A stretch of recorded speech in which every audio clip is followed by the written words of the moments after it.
അപ്പോൾ ഈ പിരി നല്ല രീതിക്ക് ഈ ടെഫ്ലോൺ ടേപ്പ് ഉപയോഗിച്ച് റോൾ ചെയ്ത് വെള്ളം ലീക്കാവാത്ത രീതിയിൽ കറക്റ്റ് ചെയ്തെടുക്കണം.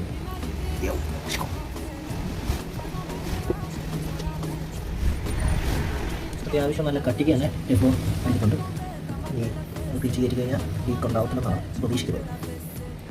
അത്യാവശ്യം ടൈറ്റായിട്ട് തന്നെ സീലായിട്ടുണ്ട്. നമ്മുടെ വാൽവ് സെറ്റായിട്ടുണ്ട്. അപ്പോൾ ഇങ്ങനെ തുറക്കാൻ പറ്റുന്ന ടൈപ്പാണ്. വെള്ളം തുറന്നുകളയാനും ക്ലിക്ക് ചെയ്ത് ക്ലോസ് ചെയ്ത് വെക്കാൻ പറ്റുന്ന മോഡലാണ് സെറ്റ് ചെയ്ത്. സേഫ്റ്റിക്ക് വേണ്ടി നമ്മുടെ സിലിക്കോൺ ഗമ്മും കൂടെ ഒന്ന് സീൽ ചെയ്ത് നമുക്ക് സെറ്റപ്പ് ആക്കി. സിലിക്കോൺ ഗമ്മിട്ട് മൊത്തം ഒന്ന് സീൽ ചെയ്തിട്ടുണ്ട്.